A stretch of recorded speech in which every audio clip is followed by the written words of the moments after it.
हरियाणा विधानसभा चुनाव को लेकर इस वक्त बड़ी खबर आ रही है, वो आपको हम बता दें। आईएनएलडी ने बहादुरगढ़ से उम्मीदवार का ऐलान कर दिया है।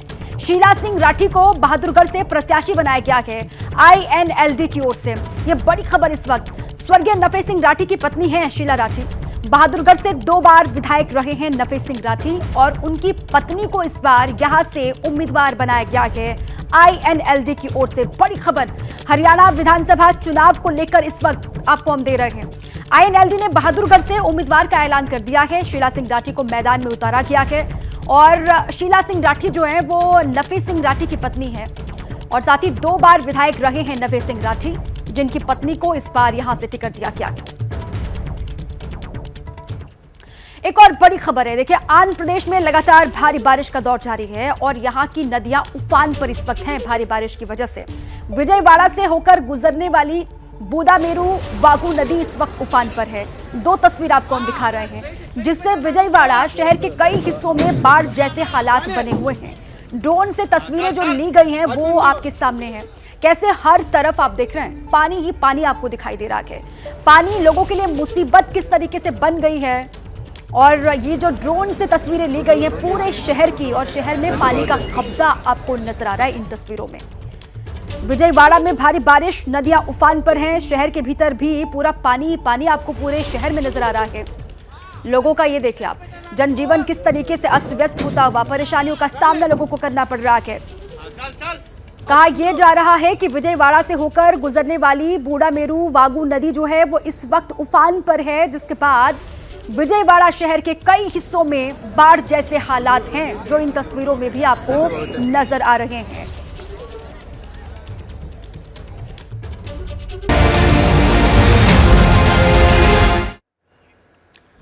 नमस्कार, बहुत स्वागत है आपका। आप देख रहे हैं हमारी खास पेशकश। मैं हूं आपके साथ दीपा बाफेला। ढाका आतंक का नया आका। बांग्लादेश में तख्ता पलट को 1 महीना भी नहीं हुआ है कि ढाका की हुकूमत ने बांग्लादेश को कट्टरपंथियों के हवाले सौंप दिया है। बांग्लादेश में जमात इस्लामी से बैन हटा दिया गया है। शेख हसीना की सरकार ने 1 अगस्त को इस पर बैन लगाया था। इस जमात पर छात्र आंदोलन के दौरान दंगे भड़काने का आरोप लगा था। अब बांग्लादेश की मोहम्मद यूनुस सरकार का कहना है कि जमात के खिलाफ कोई सबूत नहीं मिलने से बैन को हटा दिया गया है। लेकिन क्या वाकई ऐसा है या फिर कुछ और, इस रिपोर्ट में आपको दिखाते हैं।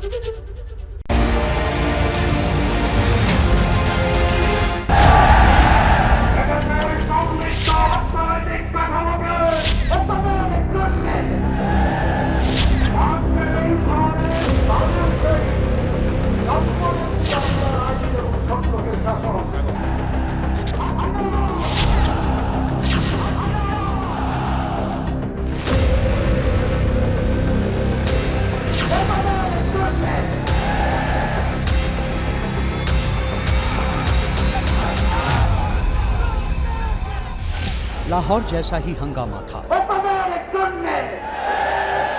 इस्लामाबाद जैसा ही शोर और कराची जैसा ही नारों का जोर था। जिन्ना के मुल्क जैसा ही हुकूमत के खिलाफ आवाम का आक्रोश था। लेकिन ये पाकिस्तान नहीं है। करीब आधी सदी पहले पाकिस्तान से टुकड़े होकर तामीर हुआ बांग्लादेश है।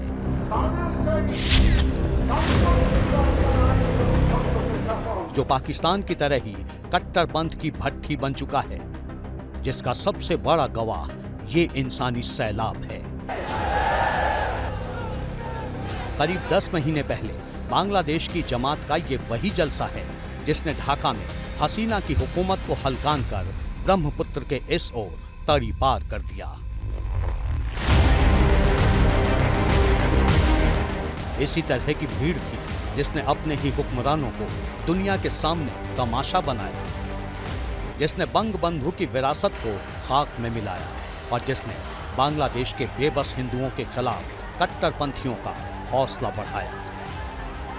बांग्लादेश की वही जमात अब आजाद है।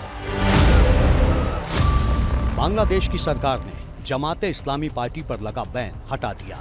हसीना सरकार ने 1 अगस्त को जमात इस्लामी पर बैन लगाया था। इस पर छात्र आंदोलन के दौरान दंगे भड़काने का आरोप लगा था। बांग्लादेश के गृह मंत्रालय ने एक नोटिस जारी कर कहा कि जमाते इस्लामी पार्टी और उसके सहयोगियों के आतंकवादी गतिविधियों में शामिल होने के कोई सबूत नहीं है, इसीलिए उन पर लगा बैन हटाया जा रहा है।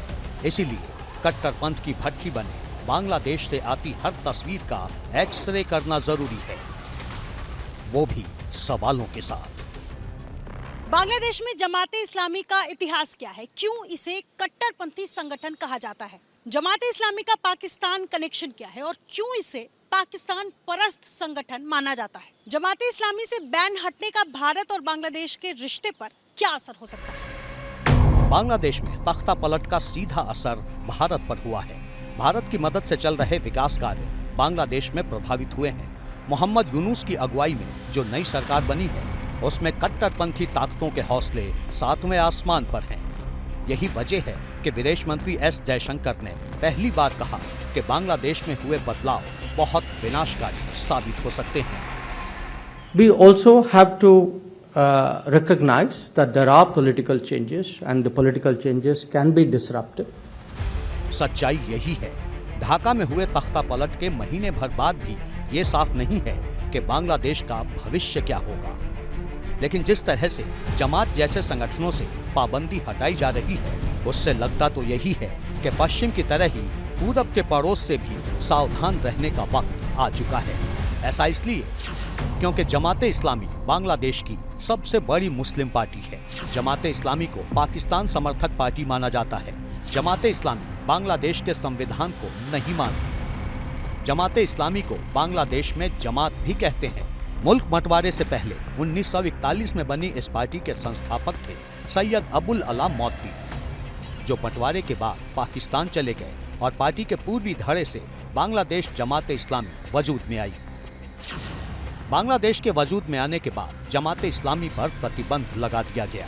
जमात के नेता बांग्लादेश छोड़कर पाकिस्तान चले गए। 1975 में शेख मुजीब की हत्या के बाद नई सरकार ने जमाते इस्लामी से सख्ती हटा ली। 1975 में ही जमाते इस्लामी बांग्लादेश नए नाम से सामने आया। 1978 में जमात ने पहली बार आम चुनाव में हिस्सा लिया। 1986 में बांग्लादेश की संसद में जमात के 10 उम्मीदवार जीते। पाकिस्तानी दहशतगर्दों की तरह ही जमाते इस्लामी को कट्टर मजहबी पार्टी माना जाता है। पाकिस्तान की तरह बांग्लादेश में हिंदुओं पर होने वाले हमलों में भी इसी पार्टी का हाथ माना जाता है। इसीलिए ढाका की हुकूमत ने जमाते इस्लामी से बैन क्या हटाया, पाकिस्तान के कट्टरपंथियों के हौसले बुलंद होने लगे हैं। यही बात आज पाकिस्तान में भी चल रही है। निजाम की तब्दीली के उन्वान से लोगों को बागी बनाया जा रहा है। ऐसा लगता है यही इनकलाब लाएगा और इमाम मेहदी इसी की नस्ल में पैदा होने वाले हैं। बांग्लादेश में जिस तरह जमहूरियत का जनाजा निकाला गया, जिस तरह कत्लो गारत मचाई गई, उससे पाकिस्तानी मौलानाओं ने शरीफ हुकूमत को भी इशारा दे दिया है। कट्टरपंथी खादिम रिजवी की जहरीली जमात ने तो इस्लामाबाद को ढाका की फिल्म रिपीट करने का अल्टीमेटम भी दे दिया है। मैं तुम्हें बता रहा हूँ, अगर तुमने खत्म नबूवत के साथ गद्दारी को वापस ना किया तो याद रखना हम बिजली के बिल के लिए भी आ जाएंगे। वो तो मसला अटल है, हमारे ईमान का है। ये ना हो कि हमारा कदम एक आगे और चला जाए तो ये फिर देख लो तुम्हारे हमसाये में जो कायदे आज़म का पाकिस्तान था, जिसको बांग्लादेश कहते हैं, उसमें गद्दारों को बड़े सगीर के अंदर जगह नहीं मिल रही। बांग्लादेश की बर्बादी से पाकिस्तानी कट्टरपंथी यूं ही बल्ले बल्ले नहीं कर रहे हैं। असल में ढाका की जमाते इस्लामी का लाहौर के दहशतगर्दों से पुराना नाता है। जमाते इस्लामी पार्टी की स्थापना सैयद अबुल अला मौदवी ने मुस्लिम ब्रदरहुड की तरह ही की थी। 1941 में ब्रिटिश शासनकाल के दौरान लाहौर में जमात वजूद में आई। बंटवारे के बाद जमाते इस्लामी हिंद और जमाते इस्लामी पाकिस्तान दो भागों में बंट गई। 1971 में बांग्लादेश बनने के बाद जमाते इस्लामी बांग्लादेश नाम का संगठन बना। पाकिस्तान में जमाते इस्लामी का हेडक्वार्टर मुल्तान रोड लाहौर में है। बांग्लादेश की तरह ही पाकिस्तान में भी जमात का सियासत से गहरा नाता रहा है और बांग्लादेश की तरह ही पाकिस्तानी जमात भी शरीफ खानदान को सत्ता से हटाने के लिए ढाका जैसा प्लान बना चुकी है। यकीन न हो तो पाकिस्तानियों से ही सुन लीजिए। जमात इस्लामी की महंगाई के खिलाफ शटडाउन हड़ताल कराची के मुख्तलिफ इलाकों में एहतजाजी मुजाहरे जारी हैं। Orangi town, North Karachi, power house, Landhi, Dadu Chowrangi और शेरशाह में भी एहतजाज किया जा रहा है। मुजाहिरीन ने रुकावटें लगाकर सड़कों को ट्रैफिक के लिए बंद कर दिया। ट्रैफिक पुलिस के मुताबिक ट्रैफिक को मुतबादिल रूट से गुजारा जा रहा है। जमात इस्लामी की महंगाई के खिलाफ शटर डाउन हड़ताल जारी है। बांग्लादेश में तख्ता पलट के बाद से ही पाकिस्तान में भी जमात इस्लामी हुकूमत के खिलाफ मोर्चा खोले हुए है, लेकिन सवाल ये है कि इससे हमारे देश पर क्या असर पड़ सकता है। जमात इस्लामी का नेटवर्क बांग्लादेश से पाकिस्तान ही नहीं, अमेरिका से यूरोप तक फैला हुआ है। कई देशों के कट्टरपंथी संगठनों के संबंध जमात इस्लामी और पाकिस्तान से बताए जाते हैं। लंदन से लेकर पेरिस तक जो हिंसक घटनाएं होती हैं, उसमें जमात इस्लामी का हाथ होने के सबूत भी सामने आए। शोर ही शोर, आग ही आग, कार तोड़ डाली, बस फूंक डाली, जो सामने आया तहस नहस कर दिया।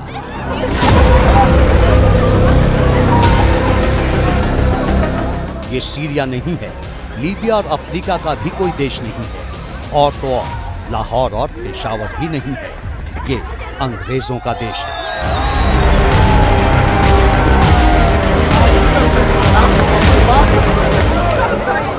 तस्वीरें महीने भर पहले यानी जुलाई की हैं, जब ब्रिटेन दंगों की आग में सुलग उठा था। खुलेआम बसों को आग लगाई गई, पत्थर बरसाए गए, पुलिस की गाड़ियां खाक में मिला दी गईं। कई घंटे तक लीड्स लपटों में रहा और ताकत के मुगालते में रहने वाले अंग्रेज घरों में दुबक कर जान की खैर मनाते रहे। ब्रिटेन में हुई हिंसा के पीछे भी पाकिस्तान के जमीयत-ए-तलाबा का हाथ माना जाता रहा है। जमीयत-ए-तलाबा कट्टरपंथी स्टूडेंट विंग है, जिसका मुख्यालय पाकिस्तान के लाहौर में है। जमीयत-ए-तलाबा की कई आतंकी संगठनों से सांठगांठ है। इनमें हमास, फिलिस्तीन इस्लामिक जिहाद और मुस्लिम ब्रदरहुड शामिल है। बांग्लादेश में जमीयत-ए-तलाबा के स्टूडेंट विंग का नाम इस्लामी छात्र शिविर है। ये वही संगठन है जिसने ढाका में आग लगाई थी, जिसके हाथ बांग्लादेश में रहने वाले अल्पसंख्यकों पर होने वाले जुल्म से रंगे हैं। 5 अगस्त को शेख हसीना के तख्ता पलट के बाद बांग्लादेश में 52 जिलों में हिंदुओं को टारगेट किया गया। हिंदुओं पर हमले की 205 से ज्यादा घटनाएं दर्ज हुई। 27 जिलों में हिंदुओं की दुकानों और मंदिरों को निशाना बनाया गया, जबकि 20 से ज्यादा मंदिर तोड़ डाले गए। हिंदुओं पर अत्याचारों का गुनाह जमात इस्लामी कबूल कर चुकी है। ऐसे में जमात पर बैन हटाकर ढाका की हुकूमत ने कट्टरपंथियों को खुली छूट दे दी है, जिससे बांग्लादेश में रहने वाले हिंदुओं का जीना और मुश्किल होना तय है।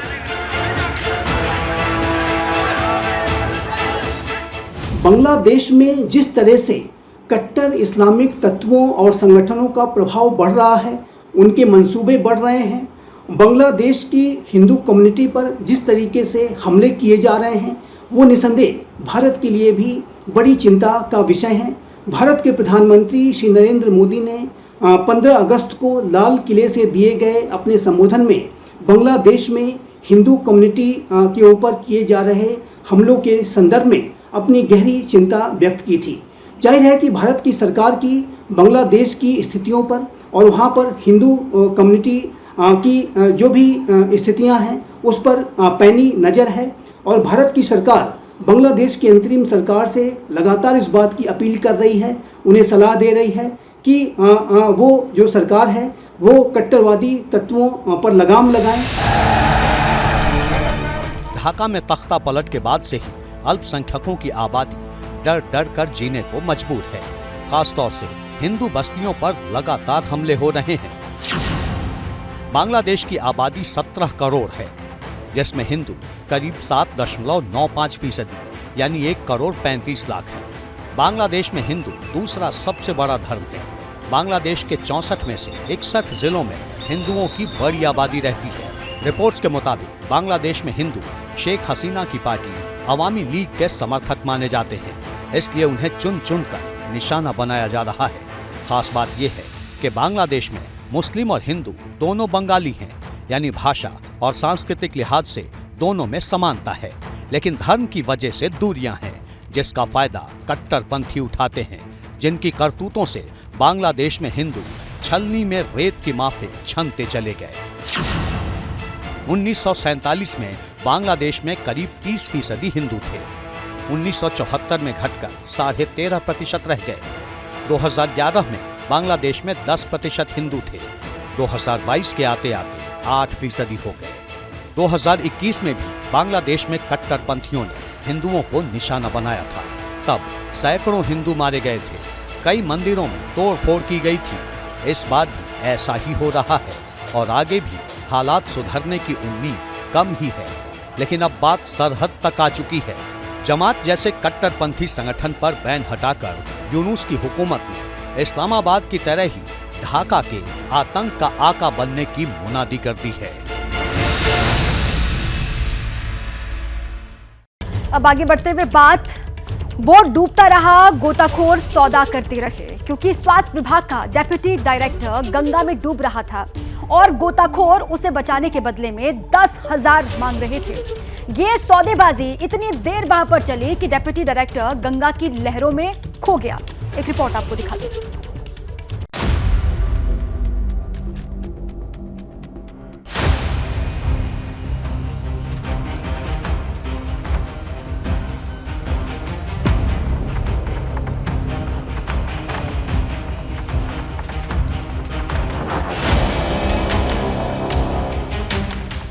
जगह कानपुर का नाना मऊ घाट, समय सुबह के 6 बजे, तारीख 31 अगस्त 2024। ये उफान मारती गंगा की लहरें हैं और ये कानपुर का नाना मऊ घाट है। इसी घाट पर हेल्थ विभाग के डिप्टी डायरेक्टर आदित्य वर्धन के डूबने से हड़कंप मचा हुआ है, जिनकी तलाश में इस वक्त एनडीआरएफ से लेकर एसडीआरएफ की टीम लगी हुई है। उत्तर प्रदेश के बनारस में तैनात हेल्थ विभाग के डिप्टी डायरेक्टर आदित्य यशवर्धन यहीं पर डूबे थे और आपको बता दें कि एसडीआरएफ की टीम यहां पर पहुंच चुकी है और अभी कुछ ही देर में यहां पर रेस्क्यू ऑपरेशन शुरू हो जाएगा। कल 2 बजे से लेकर 6 से 7 बजे तक की ये रेस्क्यू ऑपरेशन चलाया गया। अब फिर व्यवस्थाएं की जा रही हैं, स्टीमर बनाया जा रहा है। साफ तौर पर आप तस्वीरों में देख सकते हैं कि एसडीआरएफ की टीम पूरी तरीके से तत्परता से लगी हुई है। यहाँ पर एसडीआरएफ की 2 टीमें लगाई गई हैं और कल तकरीबन बताया जा रहा है कि 7 से 8 किलोमीटर तक की दायरा नापा गया है। कोई सफलता हाथ नहीं लगी है। यहाँ पर कई लोग हैं, आप देख सकते हैं कि एसडीआरएफ की पूरी टीम यहाँ पर लगी हुई है। आदित्य वर्धन वाराणसी में हेल्थ विभाग में डिप्टी डायरेक्टर के पद पर तैनात थे, जो शनिवार को अपने 2 दोस्तों के साथ गंगा के इसी नाना मऊ घाट पर नहाने आए थे। लेकिन पानी का बहाव इतना तेज था कि आदित्य वर्धन का पैर फिसल गया और देखते ही देखते गंगा की लहरों में फंस गए। डिप्टी डायरेक्टर को डूबता देख उनके दोस्तों ने मदद की गुहार लगाई। एक दोस्त प्रदीप तिवारी मदद के लिए गोताखोरों के पास पहुंचा, लेकिन गोताखोर जान बचाने के बदले सौदा करने लगे। गोताखोरों ने आदित्य वर्धन को डूबने से बचाने के लिए 10,000 रुपए मांगे। उस वक्त उनके पास इतना कैश नहीं था। आनन फानन में पैसा मोबाइल के जरिए ऑनलाइन किसी शैलेश कश्यप के खाते में ट्रांसफर किया गया। लेकिन जब तक पैसा ट्रांसफर हुआ तब तक आदित्य वर्धन गंगा की लहरों में लापता हो चुके थे। अगर गोताखोर सौदा न करते और जरा भी इंसानियत दिखाते तो आदित्य वर्धन डूबने से बच जाते। जिस खाते में पैसे ट्रांसफर किए उसके स्क्रीनशॉट्स में साफ साफ दिखाई दे रहा है कि जिस वक्त पैसे ट्रांसफर किए उस वक्त सुबह के 6:40 हो रहे थे। यानी ये घटना सुबह 6 बजे के बाद की है। तब नदी किनारे ज्यादा लोग नहीं थे। इंसानियत मर गई, संवेदनशीलता मर गई। बताया यह जा रहा है कि जब आदित्य वर्धन यहाँ पर डूब रहे थे तो उनके दोस्त पहुँचे गोताखोरों के पास कि बचा लीजिए। वो देख रहे थे कि इनको बचाया जा सकता है, लेकिन यहाँ पर जो गोताखोर मौजूद थे वो पैसों की डिमांड कर रहे थे। जब तक कि उनको पैसा नहीं मिला तब तक वो गंगा में डुबकी नहीं लगाए। लेकिन जब उनको 10,000 रुपये दिया गया उसके बाद वो गंगा में डुबकी लगाए, तब तक आदित्य वर्धन डूब चुके थे। जिस शैलेश कश्यप के खाते में पैसे ट्रांसफर किए गए थे, एबीपी न्यूज संवाददाता जितेंद्र मिश्रा ने उससे भी बात की, जिससे पता चला कि गोताखोरों की दिलचस्पी आदित्य वर्धन को बचाने से ज्यादा पैसे में थी। पहले 2 लोग कूदे थे गंगा जी में, उन्होंने गंगा जी कूदे, उनको बॉडी नहीं मिली। तो बाद में ये हुआ कि भाई अब ऐसे ने 5-6 लोग 10-12 लोग इकट्ठा किया जाए तो बॉडी मिलेगी। तो उन लोगों ने बात की, मतलब भैया से किसी आके, हम दुकान पे थे तो मतलब पैसों की बात हुई तो उनके लिए हार्ड केस था नहीं, तो कहने भाई दुकान पे इसका लगा, इनकी खाते पे कर दो, तो उन्होंने हमारे खाते पे ट्रांसफर कर दिए। आपसे कोई लेना? हमसे को मिले, हमको हम दुकान पे खाते में ट्रांसफर कर दिए। तो फिर इसके बाद हम अपना चले गए दीदी के यहाँ। अच्छा, आपने पैसे वापस कर दिए? पैसे मुझे वापस कर दिए उनके। किसने कहा था कि पैसे वापस कर दीजिए? मतलब हमारे यहाँ मतलब सही कनकरिया विधायक जी आए थे, उन्होंने कहा था मतलब उनके पैसे वापस कर दीजिएगा। आपकी जानकारी में नहीं था कि पैसे किस लिए आया है, क्यों आया? नहीं, पैसे मतलब गोताखोरी लिया था, मतलब जो मेहनताना कर रहे हैं, गोताखोरों ने कहा, हाँ, जो मेहनत कर रहे हैं उनके लिए पैसा उन्हें भैया ने दिया था कि मतलब जल्दी से ढूंढ दो। इस पूरी घटना ने हर किसी को अंदर से हिला दिया है। क्या 10,000 रुपए किसी की जान से ज्यादा हैं? और उससे भी बड़ी बात यह, क्या गोताखोर आदित्य वर्धन को बचाने के बाद पैसे नहीं ले सकते थे? क्योंकि कानपुर में नानामाऊ घाट पर सिर्फ एक इंसान नहीं डूबा, पूरी की पूरी इंसानियत ही डूब गई है। बड़ी खबर आपको बता दें, हरियाणा चुनाव को लेकर है। सीएम नायब सिंह सैनी का एक बयान सामने आया है चुनाव को लेकर। उन्होंने कहा कि हरियाणा में तीसरी बार बीजेपी की सरकार बनेगी, हरियाणा में बहुमत से सरकार बनाएंगे। नायब सिंह सैनी, मुख्यमंत्री हरियाणा, चुनाव को लेकर उन्होंने कहा है कि तीसरी बार हरियाणा में बीजेपी की सरकार बनेगी और पूर्ण बहुमत की सरकार वहां पर हम बनाने जा रहे हैं। तीसरी मर्तबा ये कहा है मुख्यमंत्री नायब सिंह सैनी ने। हरियाणा चुनाव को लेकर काउंटडाउन जारी और इस बीच में ये बयान मुख्यमंत्री का। उन्होंने कहा कि तीसरी बार बीजेपी की सरकार हरियाणा में बनेगी। आज भारतीय जनता पार्टी लगातार तीसरी बार सरकार बनाने जा रही है, बड़े मैंडेट के साथ जा रही है। लोगों में एक बड़ा विश्वास इस डबल इंजन सरकार के प्रति बना है। और इस वक्त की बड़ी खबर आपको हम बता दें, फिल्म इमरजेंसी को लेकर बड़ी जानकारी इस वक्त सामने आ रही है। कंगना की फिल्म की रिलीज टल सकती है, सूत्रों के हवाले से ये बड़ी खबर इस वक्त सामने आ रही है। फिल्म इमरजेंसी, कंगना रनौत की फिल्म, बीजेपी सांसद और अभिनेत्री, उन्हीं की फिल्म को लेकर ये बड़ी अपडेट है, बड़ी खबर है। कहा यह जा रहा है कि फिल्म की रिलीज डेट जो है वो टल सकती है। फिल्म को रिलीज करने की डेट जो है वो आगे बढ़ सकती है। 6 सितंबर को रिलीज होने वाली थी फिल्म इमरजेंसी कंगना की। तमाम विवाद और विवादों के बाद में अब यह कहा जा रहा है कि फिल्म की रिलीज डेट आगे बढ़ सकती है।